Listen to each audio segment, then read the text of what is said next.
एक bank manager अपनी 13 साल की छोटी बच्ची के साथ यौन शोषण कर रहा था। यह सुनकर किसी को भी इस बात के लिए शर्म आ जाए कि एक समाज के तौर पर हम कैसे अपनी आने वाली पीढ़ी के सामने अपना चेहरा दिखा पाएंगे। एक बाप जिसके लिए उसकी बेटी उसकी पूरी इज्जत है, वह बाप कैसे अपने हाथ से ही उसकी इज्जत ले सकता है। यह सवाल इसलिए क्योंकि समाज के तौर पर हम किस ओर जा रहे हैं, यह लगातार आ रही इन घटनाओं से साफ झलक रहा है।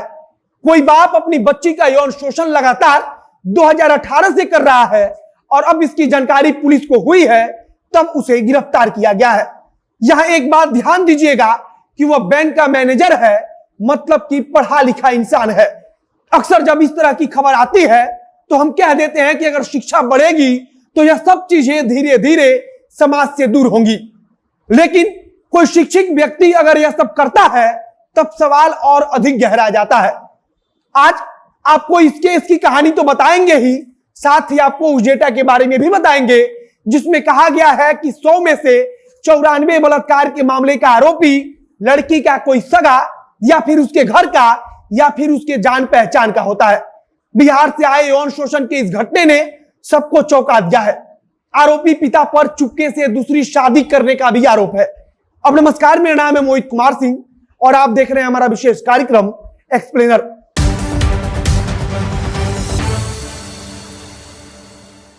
आरोपी पिता मोतिहारी के बिहार ग्रामीण बैंक में मैनेजर के पद पर कार्यरत था।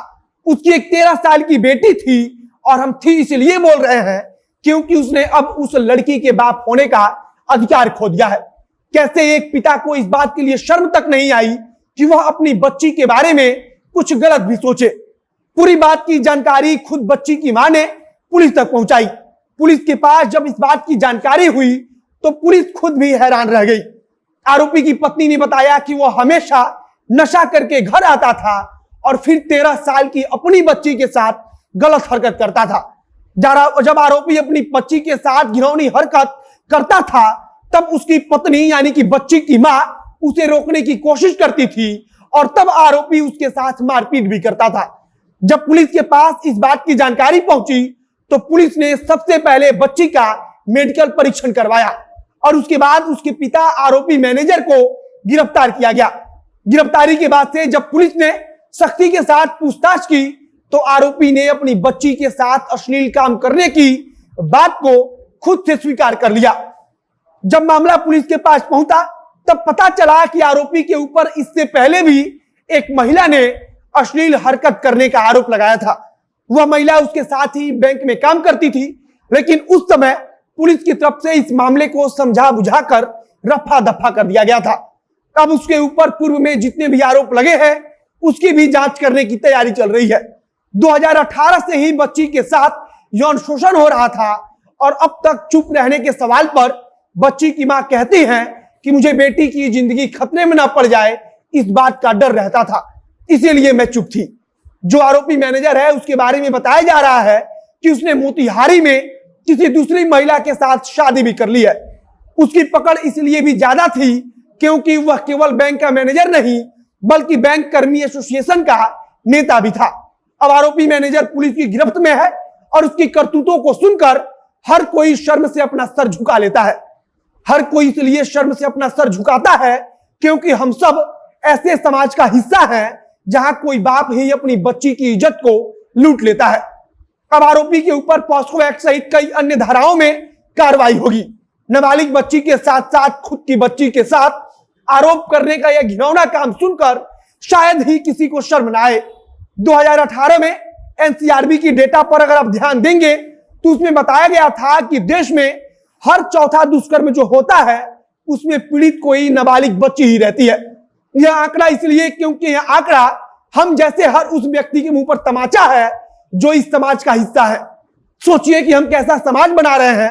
एनसीआरबी के आंकड़ों पर अगर आप गौर करेंगे तो उसमें बताया गया है कि रेप के कुल मामले जितने आते हैं उनमें से 94% मामलों में रेप करने का आरोपी पारिवारिक मित्र या फिर घर का कोई व्यक्ति या पड़ोसी होता है। महज 6% ऐसे मामले होते हैं जिनमें रेप करने का आरोपी कोई अनजान व्यक्ति होता है। अगर बिहार के बारे में बात करें तो यहाँ के ग्रामीण क्षेत्रों में साक्षरता दर कम होने के नाते ऐसे सैकड़ों मामले रिकॉर्ड में दर्ज ही नहीं हो पाते। और दूसरी तरफ कई ऐसे मामले भी सामने आ जाते हैं जिसमें सिर्फ जानबूझकर फंसाने के लिए रेप का आरोप लगाया जाता है। कुल मिलाकर कहने का मतलब सिर्फ इतना है कि कई जगहों पर झूठा केस होता है तो कई जगहों पर आरोप सच होते हुए भी इंसाफ नहीं मिलता है या फिर इंसाफ में देरी होती है। फिलहाल बिहार से जो मामला आया है उसे जानकर शायद ही कोई एक समाज के तौर पर शर्मिंदगी महसूस ना करे। वीडियो समाप्त करते हैं। इसे शेयर करने के लिए बिल्कुल नहीं कहूंगा, बस इस चीज का ख्याल रखिएगा कि आपके जानकारी में अगर किसी के साथ भी ऐसा कुछ हो तो उसे कानून तक पहुंचाने में अपना सब कुछ लगा दीजिएगा। बहुत बहुत धन्यवाद।